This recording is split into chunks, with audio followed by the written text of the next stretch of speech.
Hello everyone, welcome to back my another video. কেমন আছেন সবাই?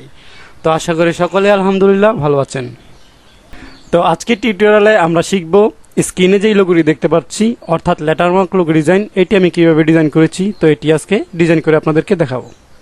তো প্রথমে আমি স্টার টুলটি সিলেক্ট করে শিফট চেপে একটি ত্রিভুজ ড্র করে নিলাম। দেন এটাকে অল্টার ধরে কপি করে শিফট চেপে ড্র্যাগ করে নিচের দিকে নিয়ে সেটাকে একটি কপি করে নিলাম। ওকে, এটাকে ডিফারেন্ট একটি কালার দিয়ে দিলাম। এখন এটাকে আমি সিলেক্ট করে হরিজন্টাল সেন্টার করে দিলাম। এখন পাথফাইন্ডার থেকে ডিভাইড রাইট ক্লিক করে আনগ্রুপ, দেন এটাকে ব্যাক স্পেস দিয়ে ডিলিট। এখন আমরা পেইন্ট টুলটি সিলেক্ট করে দেন এখানে একটি শেপ অঙ্কন করব, কার্ভ করে একটি শেপ ড্র করব। ওকে, প্রয়োজন মতো কার্ভ করে নিতে হবে। This is good. দেন আমি চাচ্ছি এই কর্নারে এসে শেপটাকে মিলিয়ে দিতে, আমি কার্ভ করে নিয়ে নিচ্ছি। ওকে, দিস ইজ গুড। দেন এখানে ব্যাকে ক্লিক করে আমি হ্যান্ডেলটাকে ডিলিট করে দিচ্ছি। ওকে, যেখান থেকে আমি শুরু করেছি সেখানেই মিলিয়ে দিচ্ছি। This is good. এটাকে আমি ডিফারেন্ট একটি কালার দিয়ে দিলাম। ওকে, দিস ইজ গুড।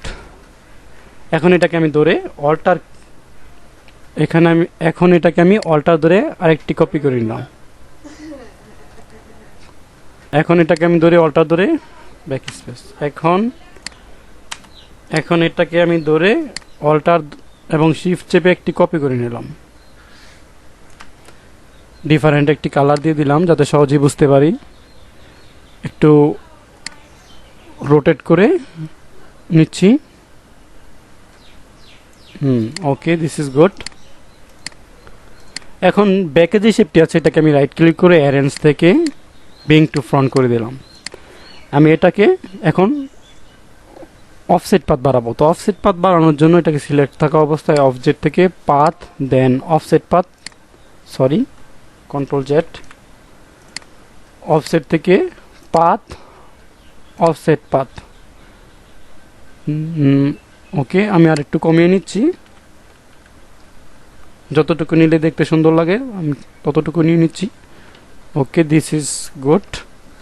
দেন ওকে করে দিলাম। এখন আমি চাচ্ছি যে এই অফসেট পাথটা নিয়েছি এটার ডিফারেন্ট একটি কালার দিতে। তো এটা সিলেক্ট থাকা অবস্থায় আমি একটি ডিফারেন্ট কালার দিয়ে দিলাম। ওকে, দিস ইজ গুড। এখন টোটালটাকে সিলেক্ট করে আমরা আবার পাথ ফাইন্ডার থেকে ডিভাইড করে দেব। এখন ডিভাইড করার পর আমাদের এই শেপটি টোটাল গ্রুপে পরিণত হয়েছে। তো রাইট ক্লিক করে আনগ্রুপ। এখানে আরেকটু কাজ রয়েছে। আমরা এই লাইন টুলটি সিলেক্ট করে দেন এখান থেকে শিফট চেপে আরেকটি লাইন ড্র করে নিব। ওকে, টোটালটাকে সিলেক্ট করে ডিভাইড রাইট ক্লিক করে আনগ্রুপ। এখন যেই শেপগুলো আমাদের দরকার নেই সেগুলো আমরা ব্যাক স্পেস দিয়ে ডিলিট করে দেব। Back space. Okay, this is good. এই মাঝখানের শেপটা আমি ডিলিট করে দিব, back space. This is good. এখন টোটালটাকে সিলেক্ট করে আমরা পাথ ফাইন্ডার অপশন থেকে ইউনিট করে দেব। ইউনিট করে দিলে কন্ট্রোল জেড, এখানে কিছু অদৃশ্য পাথের সৃষ্টি হয়েছে সেগুলোকে আমাদের ডিলিট করতে হবে। তো সেগুলোকে ডিলিট করার জন্য লাইন টুলটি সিলেক্ট করে একটি লাইন ড্র করে নিলাম। দেন ম্যাজিক ওয়ান টু সিলেক্ট করে এটার মধ্যে এই লাইনটার মধ্যে ক্লিক করলে আমাদের অদৃশ্য পাথগুলো দেখা যাবে। এই যে অদৃশ্য পাথগুলো দেখা যাচ্ছে, তাও ব্যাক স্পেস দিয়ে আমি ডিলিট করে দিলাম। দেন টোটালটাকে সিলেক্ট করে ইউনিট করে দিলাম। ইউনিট করে দেওয়ার পর আমাদের লোগোটি ক্রিয়েট হয়ে গেছে। তো এটি যদি আমরা ডিফারেন্ট কালার দিতে চাই, এটা একটা গ্রুপে পরিণত হয়েছে, তো সেজন্য রাইট ক্লিক করে আনগ্রুপ, দেন এটা একটা শেপ, এটা একটা শেপ। এখন আমরা ডিফারেন্ট কালার দিতে পারবো। তো প্রথমে আমরা যে লোগোটি নিয়ে কথা বলেছিলাম বা স্ক্রিনে যে লোগোটি দেখতে পাচ্ছিলেন সেটার কালারে যদি আমরা পিক করে দিতে চাই, তো এটাকে সিলেক্ট করে দেন আইড্রাফট টুলটি সিলেক্ট করে এটাকে ক্লিক করে দিলে আমাদের ওই কালারটি চলে আসবে। দেন এটাকে সিলেক্ট করে ড্রপার টুলটি ক্লিক করে দেন রেড কালারটি এটাকে সিলেক্ট করে কন্ট্রোল জি দিয়ে যদি আমরা একটি গ্রুপ করে দিই, তো এই হচ্ছে আমাদের লোগোটি। এখন যদি আমরা চাই এটাকে আমরা একটি মকআপে প্লেস করতে পারি। তো মকআপে প্লেস করার জন্য এটাকে মিনিমাইজ করে দিয়ে ফটোশপটি ওপেন করে নিচ্ছি। তো গাইস ফটোশপটি ওপেন হয়ে গেছে। তো এখন আমি মকআপটি নিয়ে আসার জন্য ফাইল অপশন থেকে নিউতে ক্লিক করে ফাইল অপশন থেকে ওপেনে ক্লিক করে দেন আমার মকআপ ফাইলটি যেখানে আছে সেখান থেকে মকআপ ফাইলটি নিয়ে আসতে হবে। তো এখান থেকে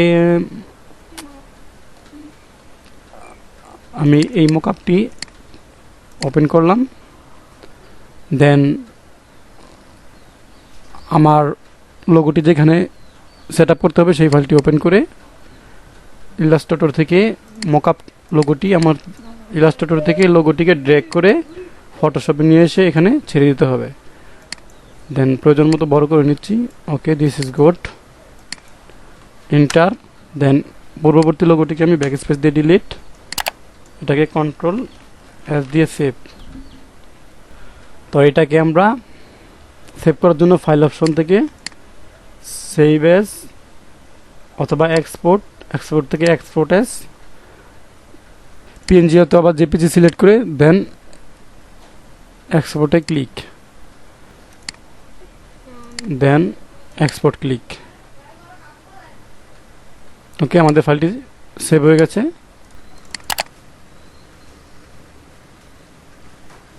তো ভিউয়ার্স, এই হচ্ছে আমাদের লোগো ডিজাইন। ভিডিওটি ভালো লাগলে অবশ্যই একটি লাইক করবেন, এবং ভিডিওটি তৈরি করতে অনেক সময় এবং পরিশ্রম করতে হচ্ছে। তো আপনি যদি ভিডিওটি দেখে কিছু শিখতে পারেন তাহলে আমার পরিশ্রম সার্থক। আর আপনি যদি আমার চ্যানেলে নতুন হয়ে থাকেন তাহলে অবশ্যই নিচে থাকা লাল সাবস্ক্রাইব বাটনটিতে ক্লিক করে আমাদের চ্যানেলটি সাবস্ক্রাইব করে দেবেন। তো আজকের মতো এই পর্যন্তই বিদায় নিচ্ছি। খোদা হাফেজ।